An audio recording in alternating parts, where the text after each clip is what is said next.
right? I should have gotten a Greyhound and probably went to one. But I was homeless for about 2.5 years, right? And you know what made homeless easy for me is, and being a high school dropout, what made that so easy for me is that my grandmother couldn't call and say anything to me about it because my father, my biological father, he wasn't in my life, but I had a great relationship with my grandmother. He didn't finish school, right? So, you know, really my grandmother couldn't say a whole bunch because my father didn't finish. And so the benchmark was so low, right, that nobody could really challenge me on it. So I decided as an adult, I remember being a high school dropout, I eventually got my GED, and then I went to college and got kicked out of college.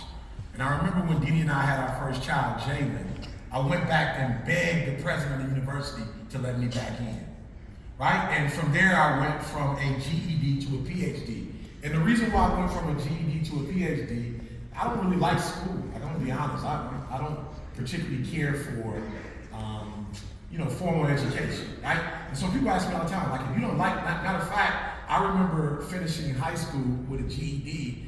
I didn't really read up to level, so whatever it was, like, meet standards, exceed standards, I was nowhere close to standards, right? And so I remember being a kid, I hate reading, I hated comprehension, I hated writing. And so somebody said, well, how did you hate reading and writing? You went from a master's degree, PhD, when all they do is read and write. And it was genuine. It had nothing to do with school. It was so easy for me to underachieve because the people in my life who were the vanguards of my life, they underachieved. And so when Jalen was born, I remember being in the hospital room with Dee Dee, and when you watch it on TV, there's this bond between mother and child, and they hold it. It didn't go like that. Like, he came out, and my wife was like, "Oh, you like an alien," right? And like I was right there, the doctor let me cut the cord, and then I held Jalen in before his, and I remember looking at Jalen going, this kid is coming to me. So before we get started today, I really want you to think about the people you love, because here's the reality, like, I'm not here for me, I'm here for you. But this is not just an opportunity. There are going to be individuals who benefit from you taking full advantage of this opportunity. So what do I mean by that? So again, high school dropout. My father was a high school dropout. My grandfather dropped out, right? Most of my uncles dropped out.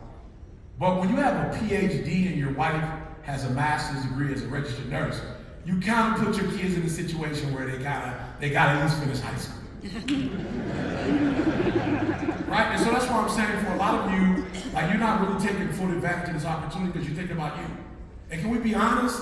Like in December when we had those dreams and those goals about how the new year is gonna look and how we're gonna lose weight and so many other things we're gonna do, and by January, 15, January 21st, it's like Groundhog's Day. It's like it's back to whatever we weren't doing the year before. But if you ever notice when you do something for somebody, how that changes? So I really want you to think about what I'm talking about right now, because I want to make a connection. Because you have an opportunity, right? But sometimes the opportunity in the wrong person's hand is really not an opportunity. Where you put that same opportunity in another person's hand, and they go from high school dropout to PhD. You put the right opportunity in the right person's hand, I go from being a high school dropout to the #1 motivational speaker in the world. So sometimes it's not really the opportunity, it's who has the opportunity and the perspective that person has of that opportunity.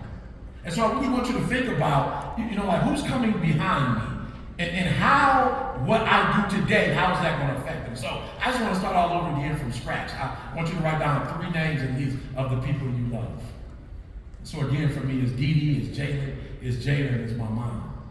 And so every single day when I wake up, and I wake up with those individuals on my heart, I just go harder. So I don't know if you've read these reports or not, but I promise you, if you go to YouTube, I'm not lying, right? I promise you, if you go to Google, an article will come up, right?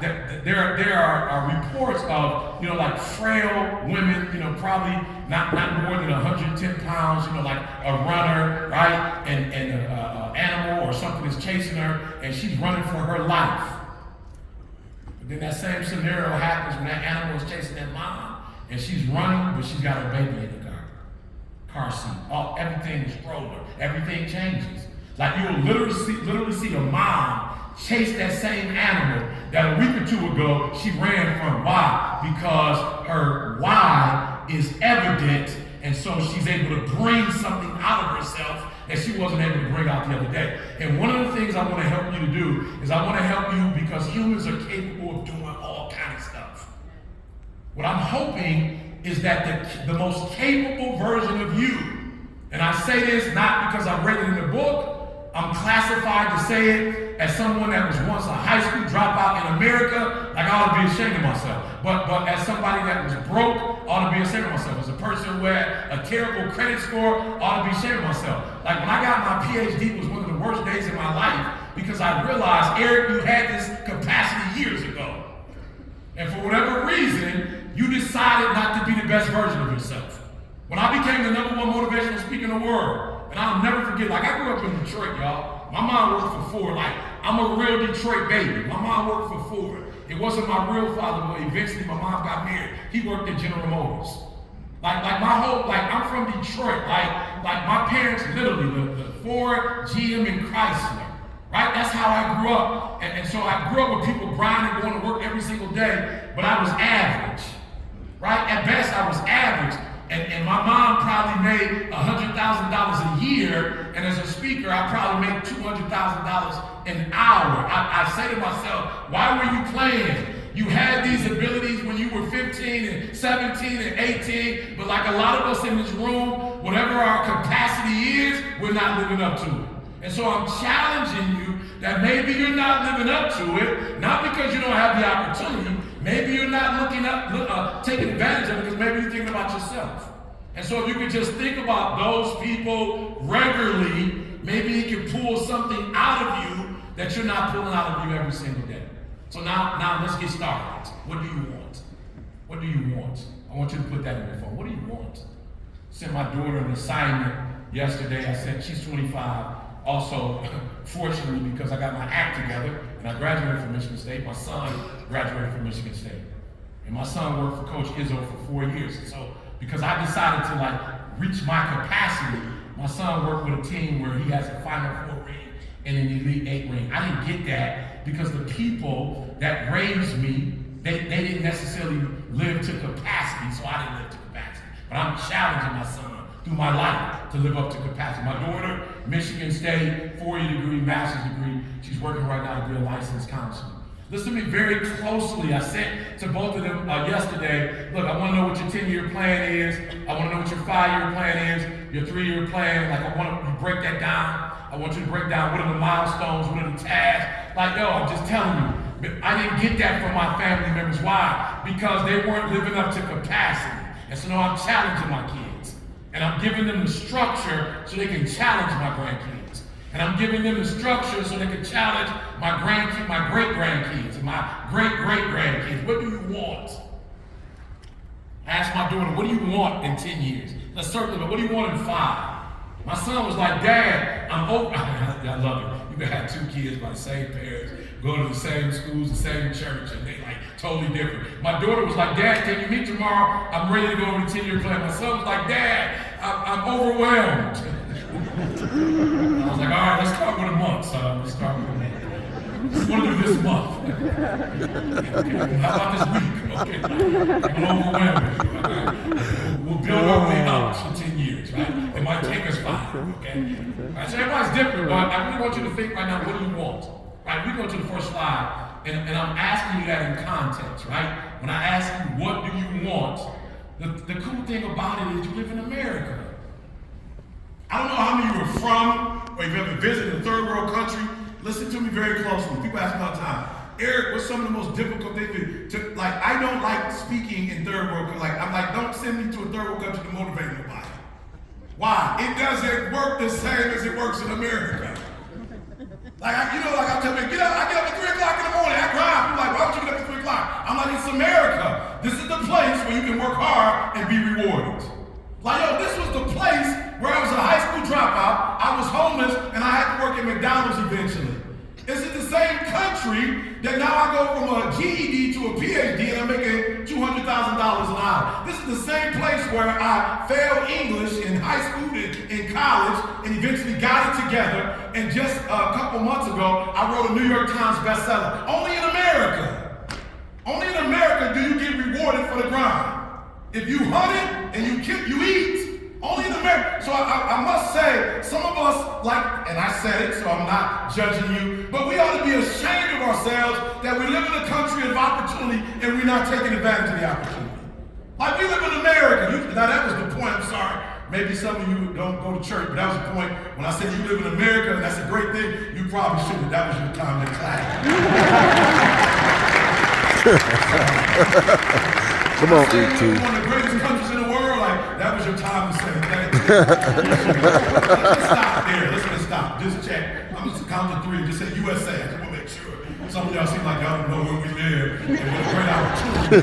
So, on three, USA. 1, 2, 3. USA. 1, 2, 3. USA. 1, 2, 3. USA. When I say the next time, you're going to say USA, then we're going to put our hands together. So everybody that lives in a third world country can hear us here and hear how great where we are. 1, 2, 3. USA.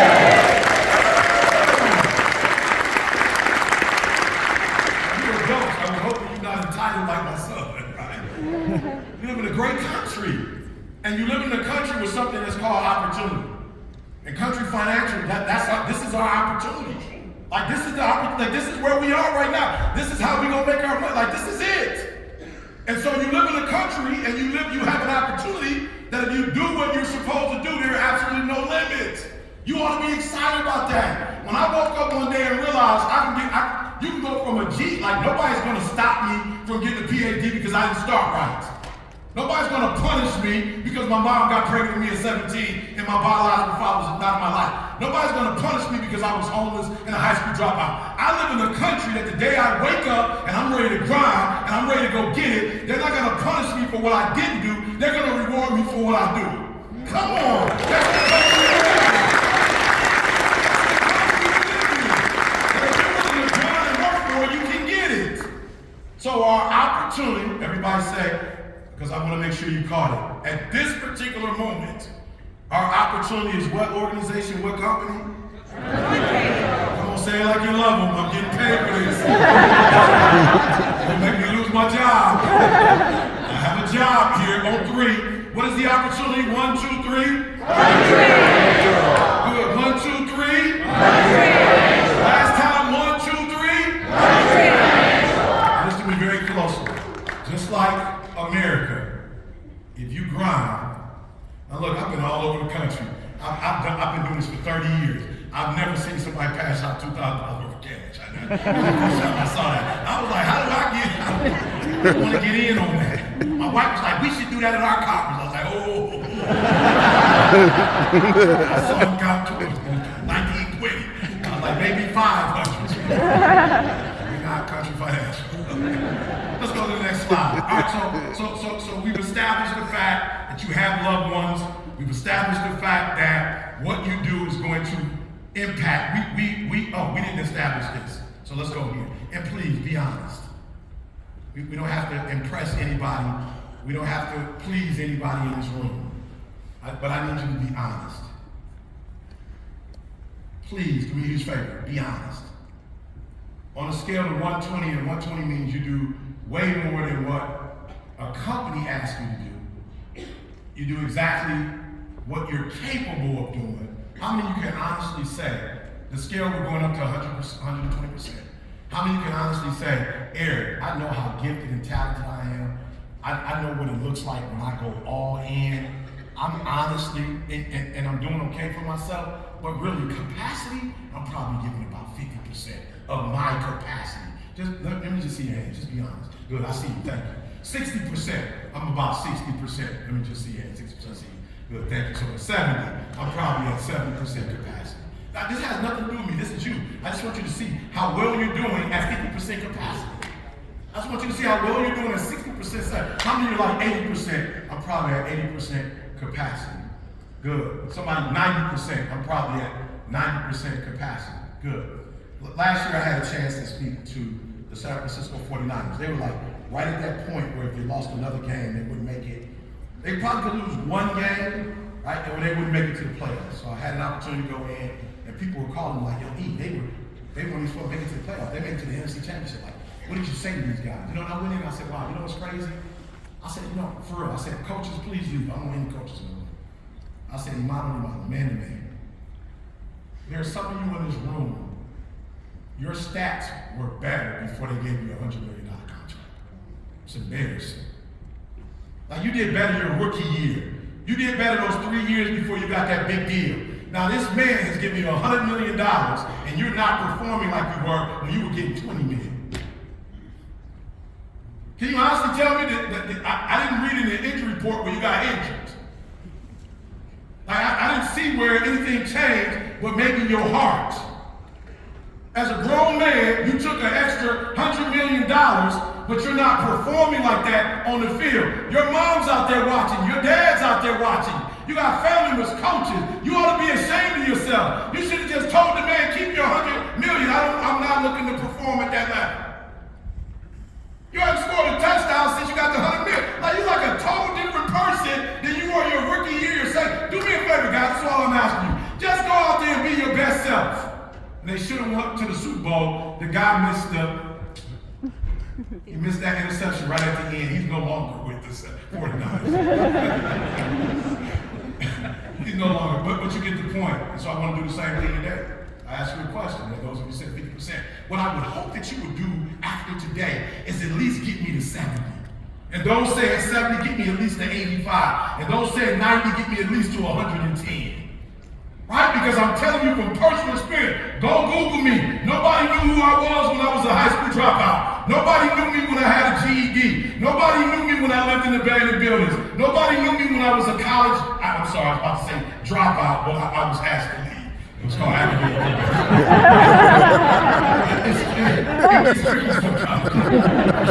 I was thinking, was it capacity or did they ask me to leave? Come on. Eventually they asked me to leave.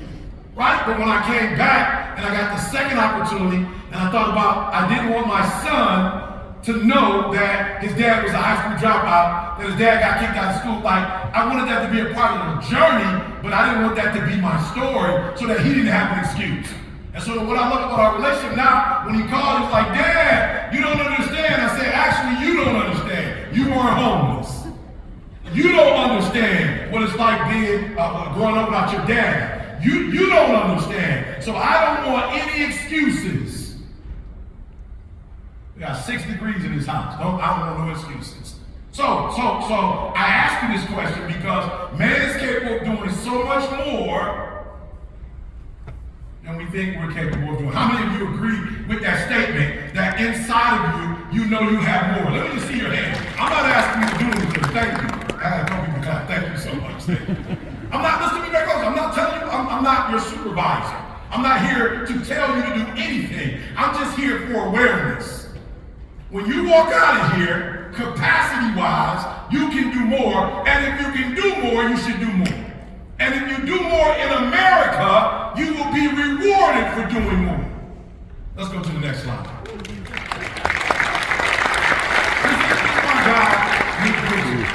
Now, Nick and I, listen to me, I'm being honest, y'all. We did some work together in Poland. I was super like, Nick, the swag. So I got there early. I was there about an hour early. Nick got there about 15 minutes till. And Nick came in on his electric, whatever, because it wasn't the normal. Nick had the next level machine. And Nick came in there late, but I'm saying Nick had his sweet black outfit on with his chest out, and he came in there like, who's the #2 speaker in the world in here? Oh, that's Eric. How you doing? Mad confidence. You talk about capacity, capability. Nick had no excuses. Look at that. Nick, when Nick showed me this picture of him and his wife, I was like, unbelievable. They're on the beach, kids. He's surfing, scuba diving. He's on stage. And look, when he's on stage, they make him a special stage. And when he's on that stage, like he's going to the left, I'm talking about swag, confidence. Je ne sais quoi, the it factor. Then he go to the right, left, and I was like, unbelievable. He had the crowd on their feet. I was like, I guess today you are #1. So I'm just saying, I want awareness. How many of us in this room, we're making excuses? How many of us in this room, we got good reasons for why we're not where we are? How many of us, I just want to show you my boy Nick, no excuses. Man is capable of doing, if anybody can make it, Nick has every reason to say, no arms, no legs, I should just give up and quit. Look him he's like one of the top 10 motivational speakers in the world. Every time I see Nick's pitch, I'm like, E, you can't let Nick catch you. Woo! To catch you, you better hurt. I want you to ask yourself, why? Then I want you to fix it. Why aren't you living up? Why aren't you the opportunity? Why aren't you America? Why aren't you? Let's go to the next slide. I love it. Oh, let's go back. I'm sorry. I apologize. Let me give Nick some credit. He said, I was never crippled until I lost hope. So some of you in this room, you're crippled. It should be no reason. He's saying there should be no reason to be crippled mentally, emotionally. Quickly, 3 things that got me out of that abandoned building, out of that circumstance. Number 1 was to change my paradigm. Number 2, to be progressive, to always grow. And number 3, you need to get a plan. So those are 3 things I want to make sure that common thread as I'm speaking. I woke up one day and was like, E, you got stinking thinking, man. For real. Like, you know why I was homeless? In America. Why would you ever need to be homeless in America? There's houses everywhere. I was homeless physically because I was homeless mentally. I was homeless because my mama got pregnant with me at 17 years old. If she would only have been married, if I only had come home to a nursery, my mom and I were homeless. If my biological father had only been in my life, if I wasn't born in Chicago and practically raised in Detroit, if I would have went to a suburban school and had better opportunities. And one of the things I've learned about life is not the hand you dealt, it's how you play it. There are people who are born wealthy who go the wrong way. There are people who were born on the wrong side and tried to go the wrong way. And there are people who were born in any circumstance, like Nick, and they took the hand that they were dealt.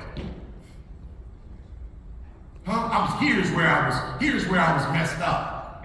My mom's fault, my dad's fault, the school district's fault, the police officer that arrested me at 5 o'clock in the morning.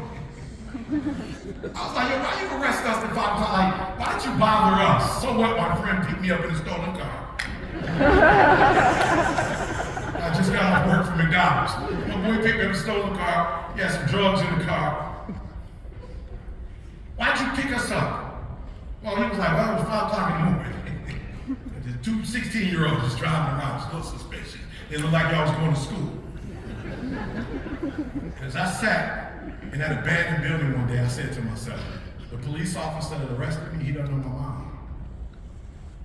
He doesn't know the counselor. He doesn't know but they all know I'm the common denominator. And I need to do something about it. I want you to do me a favor, just in your phone, if you don't mind, this stuff works.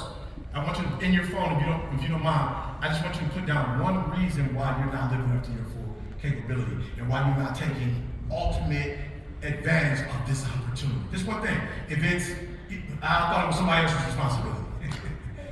I've been there before. Like, I grew up in Detroit. We grew up employee. So when I told you I had to shift my mindset, I had to go from employee to I'm waiting for somebody to give me something to entrepreneur. I got to get it. I tell people this all the time who say the American dream isn't real. Huh, Eric? Have you ever heard of racism? Eric, have you ever heard of redlining? Eric, the American dream isn't real. I say, listen to me very closely. The American dream is real. They just not giving it out, and there may be some barriers. But it's your job not to look at the barriers, it's your job to jump. Because the American dream is real. They just not, you get the American dream, and you get the American dream, and you get the, no, it's out here though, and you can go get it. So I had to go from employee mindset, please feed me, to Eric, get up at 3 o'clock in the morning and go get it. And I got up at 3 o'clock in the morning, I put out 3 videos. For those of you who don't know who I am, when the recession happened, I heard the words of John F. Kennedy, it's not what your country can do for you, it's what you can do for your country. So every single morning at 3 a.m., I would get up and put out motivational videos. One of the videos I put out, when you want to succeed as bad as you want to breathe, hit over 100 million hits. And I'm so excited because gentlemen like, your name again, sir? Buddy came up to me today and said, E, for 4 years when I was in, where were you stationed? Afghanistan. I listened to your videos every single day. 4 years. You got me through that. I didn't ask for no money. I just woke up every day and just gave my gift to the world. And then boom, I woke up one day and the common man said I was number 1. Never forget when Warren Buffett and I had an opportunity to meet. Dan Gilbert was a good friend of mine, the owner of the Cleveland Cavaliers, and it was me, him, and Warren Buffett in a room, and we were in the elevator, and he said, Warren Buffett, do you know Eric Thomas? And he said, no, and Dan kind of looked at me like, man, I hope you're not offended. I said, Warren Buffett probably he's a baby boy, he probably have a computer. I'm definitely not offended. If he was 17 and didn't know me, I would be offended. Why? Because I started putting out videos in 2006. I'm certain that the baby boomers ain't listening to that. I'm 100% sure the many Generation Xers aren't listening to that. But I stopped making excuses, and I took advantage of the opportunities I have in America, and I shut up. Let's go to the next one. Let's go to the next one. All right. Are you ready? Right? And I'm asking you, are you ready? Because you already have it in you. You just have to access it. How many in this room right now, you're ready to access a little bit more of your potential when you leave this room today? Come on, let me see it. Give me some energy. How many of you are ready to take advantage of this opportunity? Listen to me. If you do it the way I did it, where you just think about others and you just want to help others, I'm telling you, so many people in this world need a place that they call home. That's a part of the American dream. There's so many people that you can help through this opportunity. So not only will you do income, many of you will get impact. When you do it the right way, you'll get influence. So those are the three things I want you to focus on. Let's go to the next one. Come on, come on, come on. 50% of the work has already been done for you, right? By being a part of this great organization, right? This country, and being blessed with the natural gifts and talents that you have. I'm just being honest. Like, I didn't go to the Wizard of Oz to get this voice. I had this voice when I was 10. I wasn't using it like this. I had this voice when I was 16. I didn't have the vocabulary I had because I didn't go to school, right? But I had this voice my whole life. Listen to me, if you live in America, it's unfair. You come into this world with gifts. You come into a country with opportunities. You work for a company, listen to me, that can open up doors for you. They've already done the compensation plan. Right? They already have whatever benefit. They already have the structure. They have everything you need. All you got to do is like 25%. If you can't do 25%, shame on you. It's 25%. You live in a country where 50 to 75% of the work has already been done. I got Instagram, I've got Twitter, I've got Google. I tell people all the time, with all of this great, that like you can put something online for free. When I was coming up, if you spoke and you want to get on TV, it's NBC, ABC, CBS. It costs millions of dollars to do an ad. You just put yourself up for free today. I'm just thinking to myself, what if Dr. Martin Luther King was alive and he did the I Have a Dream speech on TikTok? It would have gone viral. I have a dream on Instagram. Millions and millions of people would have heard. I have an advantage being alive in 2023. 75% of the work has already been done. What are you complaining about? What are you stressed out about? What are you worried about? 75% of the work has already been done. All you got to do is take the plan that they give you. All you have to do is take these great conferences. All you have to do is take this great leadership. All you have to do is take the structure, the organizational structure. All you have to do is take this stuff. 25% and blow up, that's why I blew up. People said all the time, Eric, how you gonna get a PhD? The same way I got through homelessness. The skills are transferable. Whatever you've done in your life and you've gone through, you just put it into country financial and boom, you're gonna be successful. But they can't do effort for you. That's the part they can't give you. They can't make you look at this thing optimistically. That part they can't do. They can't make you get up in the morning and get dressed. That part they can't do. They can't make you walk out and be enthusiastic. That part they can't do. They can't help you to see all the opportunities. That part they can't do. Everything else they can do. Let's go to the next one. You owe it to you. Say, I owe me. 1, 2, 3. I owe me. Come on. Give me some enthusiasm. I owe me. Don't do that. I love it. Come on. 1, 2, 3. I owe me. Now we're getting there. 1, 2, 3. I owe me. And the day I stopped waiting for my biological father to come for me is the day I realized I owe me, and I took control of my life. That's when I went back to school and got the degrees. That's when I wrote the book and hit the New York Times bestsellers list. Once I realized nobody else owed me, I owed me, and people could support me, everything changed. Who's ready to walk out of here and have everything you ever desired to have, to be everything you wanted to be, and do everything anything you want to do. Who's ready to lead this place? Yeah. And what's the organization that's going to help us do that? Come on, what's the organization that's going to help us do that? Country Financial. Last time, and what is the organization that's going to help us do that? Country Financial. I love it. Let's go to the. Oh, I'm sorry. All right, so here we go. So I'm about to get out of here. I got this. This is like here's the action steps. Everybody want to be a beast, but it's time to do a real beast. Everybody want to be a beast. Everybody, I want to drive, man. I've been fortunate. I have. I've been fortunate. A home on the East Coast, a home on the West Coast. My wife has multiple sclerosis. This is the type of country we live in. I'm talking to her doctor, her physician. I'm saying, okay, what can I do to help? She was like, well, at the end of the day, one of the things it's a vitamin D deficiency. I was like, okay, what does that mean? I'm not a doctor. Like, she need to be in the sun. I'm like, oh, Detroit's not gonna help. Okay, let's figure this out. So people ask me all the time, why'd you buy a house in Southern Cal, specifically San Diego? Because I went online and put, where does the sun shine the most? San Diego. So when I started telling people, yo, the sun shines the most in San Diego. Everybody's 2 classes of people, and this is the class you don't want to hang out with. Everybody told me, you can't go to Cali. Cali is expensive. I said, it can't be too expensive. Millions of people already live there. Like, if people already in California, it was like, one thing, it was like, the sun shines in Cali, and only 3 people live there. I'm like, last time I looked it up, like, they had school systems, they had a governor, a mayor. It looks like it's populated. So it says it'll cost you millions to live in that neighborhood. I said, then let's get to work. I live in America. Let's go. How many more engagements? I live in the United States of America. How many engagements is that? How do I charge more? Bob Proctor, you're my mentor. How do I charge more? Les Brown, you're my mentor. How do I charge more? What do I do in this industry? You are in the industry with beast already. And instead of hiding and running and quitting and give up, draw closer to the beast. Talk to the beast more. Study the beast more. Interview the beast more. I've got a secret for you. The people who are doing well in this industry, they're not gods. When I walked in here, they weren't floating when I met them. Nobody was floating. Everybody was walking.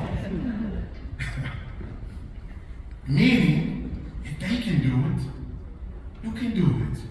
And this is the thing that I love. They're actually here to help you. So listen to me. Everybody want to be a beast until it's time to do what beasts do. So here's what I need you to do. Seek new ways to win during times of change. This is what beasts do. This is why certain animals are still in existence. They adapted. So number 1, it's COVID, the inflation rate. Eric, what should we do? I said, listen to me very closely. I don't have time for that. They're like, what do you mean? I said, look, you must be a regular, you're a regular season person. So you're confused. When we get to the playoffs, it gets tougher. When we get to the finals, it gets even tougher. And guess what? I can't wait to the finals because that's what I play for. So bring on inflation, bring it on. Last time I checked, when boxers box, they want to box a contender. Last time I checked, in the NBA, they have offense and defense. Bring the inflation. Bring, if you want to bring COVID and all the change, bring it. I found a way to adapt. Number 1, seek new ways, paradigm shift. You gotta stop doing what you were doing before. While it might have been good, it's not taking you to where you want to go. So we're gonna seek new ways, which is why we're here today. Stay hungry in the face of success. Complacency equals death. So when I got my GED, the reason why I said I want to hit the New York Times bestseller is because I needed something to do. And so when I finished that, everybody said, what you want to do? I want to win the Nobel Peace Prize. I gotta have a goal. If LeBron's waking up to winning the NBA Finals, if Eiserman's getting up to win the Stanley Cup, come on, if they're playing football to win the Lombardi, what are we waking up to? So I'm waking up to the Nobel Prize. I want to be like King. I want to be like Gandhi. I want to be like Mother Teresa. I took 41 kids to the Super Bowl. People's like, how you gonna do that? The tickets cost $6,000 a piece. We live in America. They print money every day. Sometimes they print what they don't have. I'm like, go for it.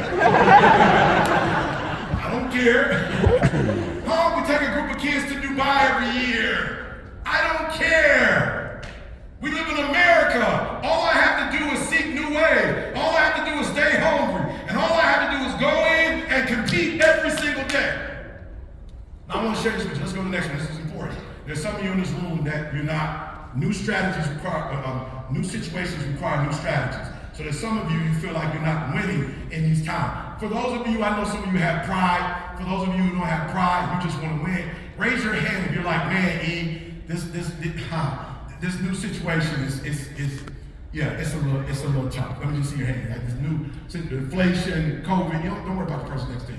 Don't do that. Get stressed. Raise your hand. No, I'm just being honest. That's why some of us aren't successful, because you're worried about the person next to you. Like you're still on what people think. Don't do that. If the new situation is a challenge for you and you're not able to flow as freely as you did maybe 3-4 years ago or under a different system, just raise your hand and say, I need help.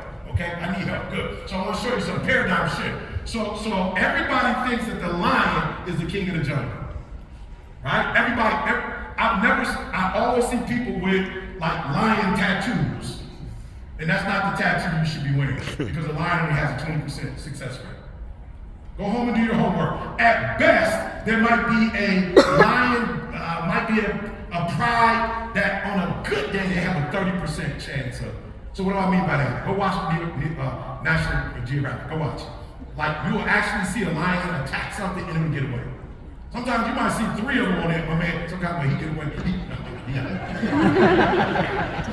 right? And many of you are lions, right? And the problem with the lion is that the lion is the lion because it roars. So this is what we're not going to do. Do me a favor, paradigm shift. No more goal setting, result setting. No more things to do list, things to done list. I'm going to say it one time. So paradigm shift. It's the paradigm shift, like we're not excited anymore because we set goals and we have vision. We're not excited about that. We're excited about results. What results am I getting today that's going to help me? And we love lions because they go roar. We like the manes, like we like the way they look. We like how strong they are, but they're not the king of the jungle. How many of you guys want a 20% success rate? That's fair. Let's go to the next one. This is the true king of the jungle, the African wild dog. This is the king of the jungle. This is an 80% rate. Like they're not playing. When they hunt you, that's it. Like, go ahead and just lay down. That's it. Like, it's over. That's quick. Right? So I want to help some of you because this is a phenomenal country. This is a phenomenal organization. And what we're missing is that many of you are like the lion, you hunt alone. And one of the ways you're going to be successful when you leave here is you're going to pick up the mindset of the African wild dog. There are 3 reasons why they're so successful. Number 1, they communicate effectively. Listen to me.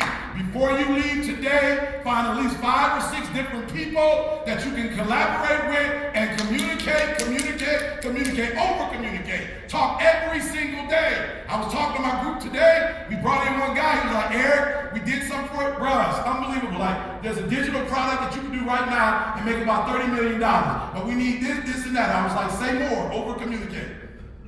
How much did you say? He said, man, you could easily make $30 million this year if you do X, Y, and Z. I said, keep talking. I said, matter of fact, do me a favor. I love what you said today. Let's talk about this tomorrow. I want to talk again about this tomorrow. And the next day, I said, do me a favor. Whenever you're available all week, let's just talk. Right? Let's over-communicate. What are you saying? When is it going to happen? I said, number 2, what is it going to take? He said, the right team, the right people, and the right seats. I said, do I have any of those? He said, of the 6 people you have, 3. I said, well, where do we find the other 3? Over-communicate. They over-communicate. Don't look it up when you get home. There's a certain sound they make, and there's a certain thing. Share with each other. Every book you've read, share with each other. Every success you've had, share with every failure you had, share every tool you have. Listen to me, we live in America. There's not a lack of resources. You can share and still be successful. And some of you in this room think you have to hide information. You have to hide stuff. You don't. Share, overshare. So they communicate. Number 2, write this down. They have competitive stamina.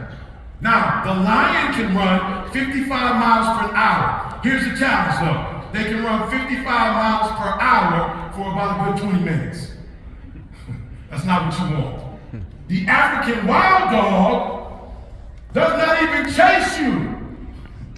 They follow you. You missed what I just said. They don't chase you. The reason they're so successful is they just walk behind you. tired. Okay, let us know when you get tired. We're not going nowhere. We'll be here for a while. No, I'm just saying. Number two, many of you have exactly what it takes. You just don't have the stamina.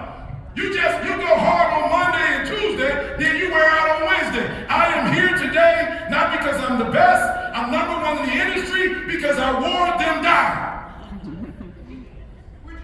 I wore them down. Less is the best, but Les doesn't put up videos every single day. Tony Robinson is out of this world, but they don't put up videos every day. I've got so many videos up that you can watch me 11 years straight and not have to give me a dime. You can learn from me 11 years in a row and never have to come to any of my class. I wore them down. I woke up every single day, 3 videos a day. I'll give you 1 at 3 when you wake up. I'll give you 1 at noon because I know you're getting tired at work. And I'll give you 1 at 5 on your way home so you can be a giant when you walk in the door.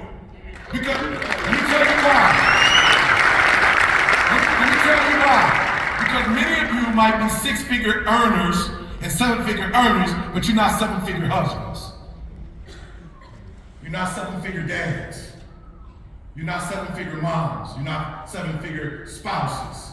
So what happens is when you build in one area and you don't build in the other areas, eventually those other areas will tear that one area down.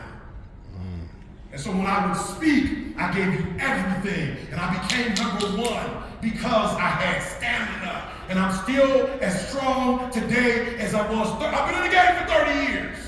I'm just as strong. I'm just as passionate. I'm just as powerful today than I was. So many speakers have come and gone. So many influencers have come and gone. Some of you, your problem is you are phenomenal, but only for 2 days. You're strong, but only for a week. You're strong, but only when you are not under certain duress or stress. And what you have to learn is you have to have competitive stamina. The last one is they run as a community. Now in the lion kingdom, the biggest eats. And sometimes the babies don't get a chance to eat. The African wild dog will regurgitate their food if you didn't get to eat. And if you are among the weak, you're injured or wounded, they will regurgitate their food and make sure they strengthen you back up. Many of you are not successful because you're running alone. And it's not possible. They used to whip us up. They used to kill us in basketball in the world. But they was bragging about USA was whack in basketball. They was playing against our college kids. And then we sent Charles Barkley. And Michael Jordan. We sent Scottie Pippen. And the mailman. We sent Patrick Ewing. We sent Christian Laettner. We sent the squad. We sent Stockton. We sent the troops. And we were winning by 100 points. Why? Because they went as a group. It was no longer Magic of the Lakers or MJ of the Bulls and Pippen of the Bulls. We sent the whole squad. We sent our greatest. When we work together as a team, we do more.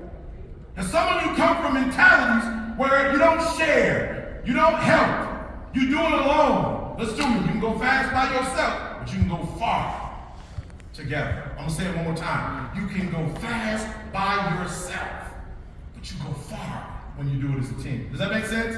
All right, come on, let's go. I gotta get you out of here. Let's go. Let's go. Next slide, please. Next slide. Competitive stamina. Strive to be the best, to win by establishing superiority over others who are trying to do the same thing you do. I want you to look at what your competitors are doing. I want you to see the gap. I saw the gap. Tony Robbins is a beast. But when you would watch the infomercial, the 30-second infomercial, you'd have Zig Ziglar, nobody's like Zig. Les Brown, foot home passion. But I noticed that what they would do is say, buy our video. And so you'd buy the video because you were in the middle of a divorce and the video came 4 weeks later, you was already divorced. It was over. By the time you got the video, your marriage, you had already signed the paperwork. That was it. You were depressed. By 4 weeks later when you got the video, it was phenomenal, but you were no longer, so we started putting up videos every single day. We saw the gap and you didn't have to pay for it. We gave it to you for free. It didn't mean our stuff was the best, it was available. There were some people like, man, he too loud, but you was going through a divorce, so you got to keep listening to it anyway. Or your child was ready to commit suicide, so you let your child listen to it. Or you were were fighting a war, and so you kept listening to it. And so people kept listening to it, and by the time they kept listening to it, I became a household name. Before you know it, I'm doing Wingstop commercials. I'm doing Dick's commercials. Before you know it, I'm doing Goodyear commercials. Why? Because I saw what my competitors weren't doing. I want you to think about what makes you you, and I want you to study your competitors. Come on, be honest. In this industry, who are our competitors? Give me 2 competitors. State Farm, Allstate. Come on, talk back to me. Don't be scared to say their names. Liberty Mutual. Oh, good. Are any of those companies gods? No. Talk back, because I think some people think they are. I didn't get the right feedback. Anybody think those other companies are gods? No. They're human just like us. But they're doing something that we're not doing. And we need to start doing it. And once we start doing it, then we'll be on that level and pack. There's some guys, and I walked out here, they're like, I know Tony Robbins. I know you do. I don't know you. That's fine. It's 2023. I get it. I know less. I've never heard of you. At 1,000% you have. But look me up. I'm number one. Not because I'm the best, but I studied what they were doing and what they weren't doing, and I did it. I'm not better than them. Notice I said I had a PhD. I went and got a PhD because I wanted to be one of the only motivational speakers with a PhD. Why? You don't have to negotiate as much when you have a PhD.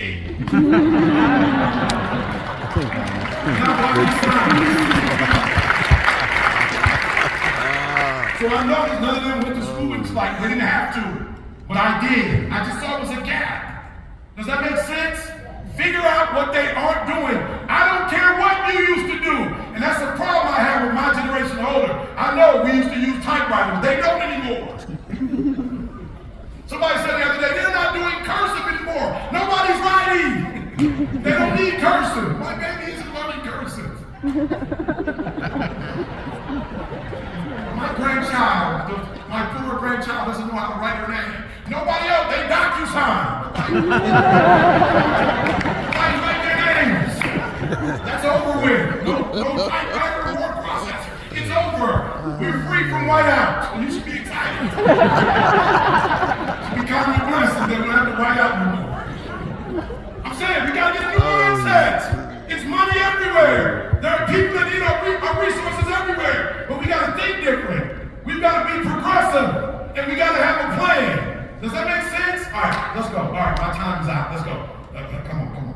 Let's go to the next slide. I apologize. Competitive standard. 4 things real quick. Stay connected to your why. We talked about that earlier. Have a clear vision of what you want to achieve every single day.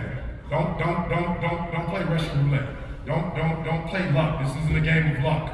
Like even out there, it's not a game of luck. Trust me. They know exactly what they're doing. They got a plan. I'm like, why isn't Vegas closed yet? I'm like, oh my God. Good. All right. Number 3, it isn't about you. Who benefits from your success?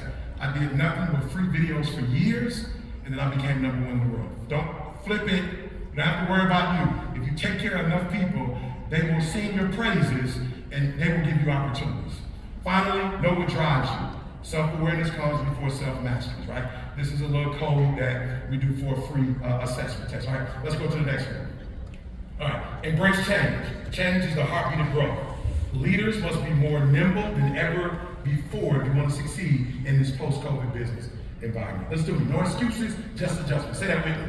No excuses, just adjustment. One more time. No excuses, just adjustment. One more time. No excuses. Listen to me. I didn't even know what social gathering was. When they said social distancing, I didn't know what they were talking about. But when COVID hit and we couldn't go on stages like this anymore, I had to figure out real quick how to do Zoom. I've never done Zoom. I wasn't doing Zoom. I wasn't speaking on. I had to go buy a roadcaster and a mic. I had to get all kind of software. It was either do that or my family didn't eat. This is my stage. This is the stage of my life. I'm used to interacting with people. I like to hear the feedback. I'm on a computer. It's either adjust or die. It's either adjust air or. And my people put out so many videos that when COVID was over, everybody was like, bro, what happened? Like, it seemed like you never stopped. I didn't, social media wise, but in real life, I went from making hundreds of thousands of dollars to $5,000, $10,000 to do a Zoom. I'm telling you, I was five of them a day. I had just a shirt, I had my pajamas on. I had the camera right there focused. I had my little mic on, I had everything. I makeshift my room, and we was going. My wife, what are you doing there? I had please keep quiet, and that room, please, y'all stay over there. Don't make no noise over here. All right, and I got to get the light right. I didn't have a video team because it was COVID, and they couldn't be in my house.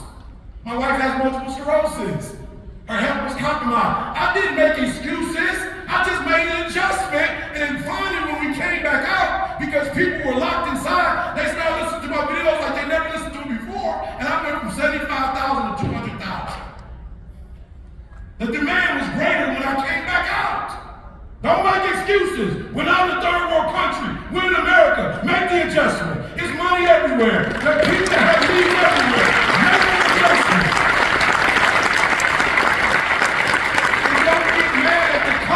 Because they're making them and you're not.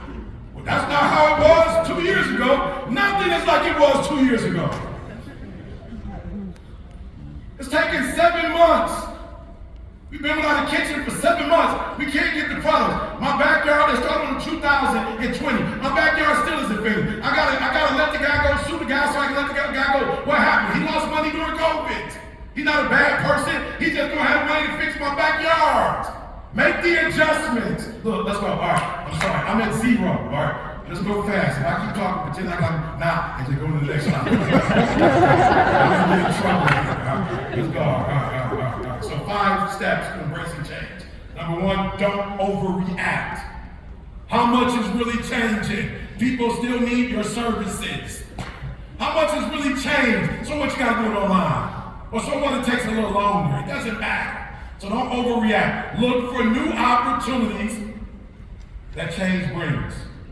Literally, we'll switch to digital and make more money. I've made more money in digital in one day than it's taken me to make an entire year. By putting my services online, digitizing, I make way more people can show up. I spend way more, we don't have to rent certain things. Look for new opportunities and stop. You know, it used to be like this.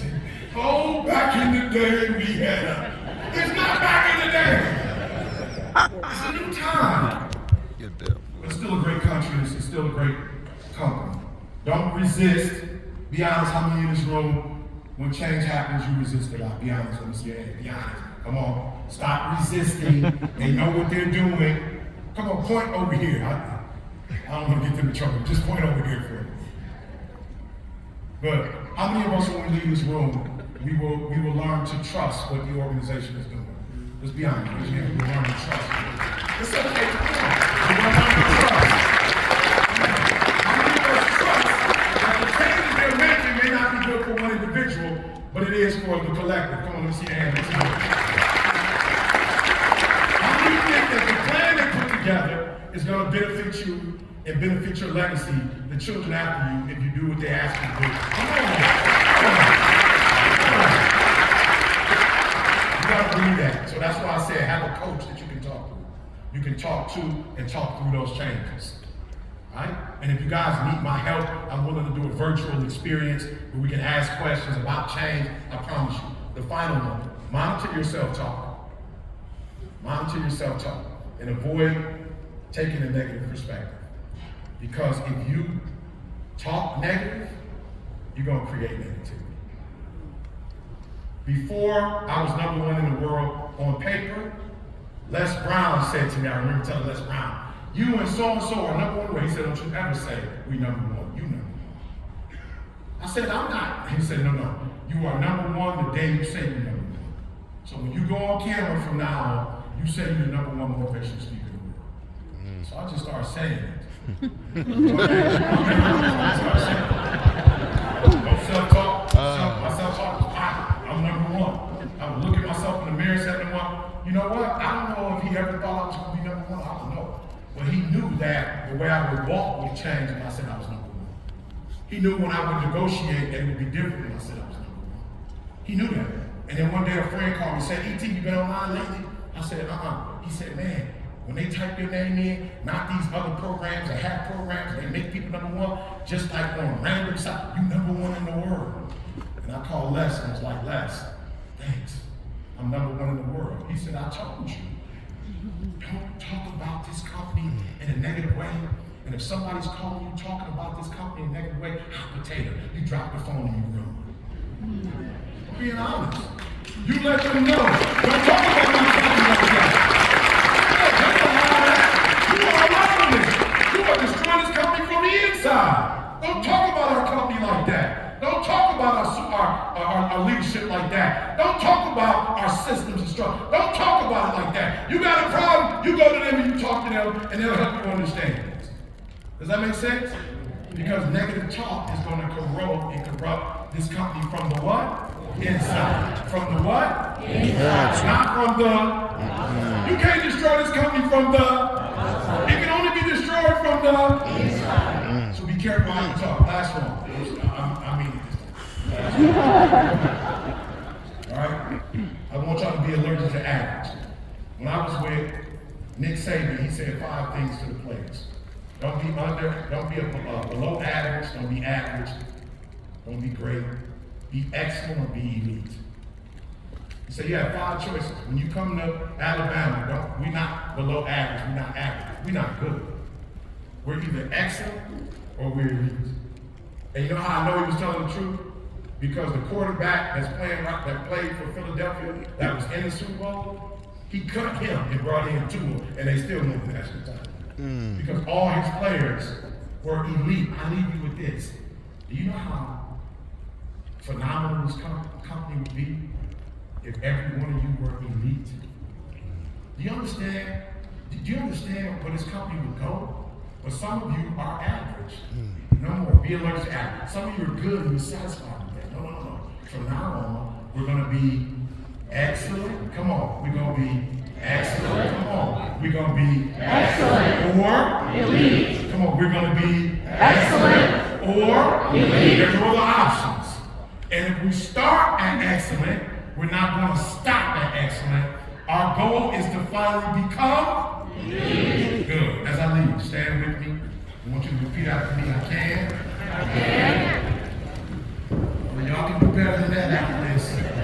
Y'all can do better than that. I can. I can. Good. I want you to think about your loved ones. I want you to think about your loved ones. I can. I can. And the reason why I'm telling you to say you can because you have the ability to. How many of you believe in this room today you're gifted and you're talented and you have the ability to make it happen? Go. How many of you believe that you can take this company and make this company number one in the world? Yes, sir. I don't know whoever works for you, but then for everybody in this room, your challenge is to make this, after today, your challenge is to make this company number one in the world. How many of you feel like you have the ability to do that? Let me say it. So say it with me. I can. I can. Come on, I can. I can. Come on, I can. I can. I will. I will. That means you have the competitive stamina. Will means that whatever it takes and however long it takes, you're committed to doing that. I will. I will. I will. I will. I will. I will. Finally, I must. I must. Yep. My wife is counting on you. My husband is counting on us. My child is counting on this. My community is counting on this. When we make it to number one, so many other people are going to benefit. Because I'm number one in the world, 41 kids from disadvantaged homes got an opportunity to travel and go to Phoenix and go to the Super Bowl. Because I became number one in the world, a group of kids got an opportunity for 8 days to go to Dubai and change their world. Because I became one. What's going to be happen when this company and you become number one? Who are the other people that are going to benefit from that? Say, I must. I must. Again, I can. I can. I will. I will. I must. I must. I can. I can. I will. I will. I must.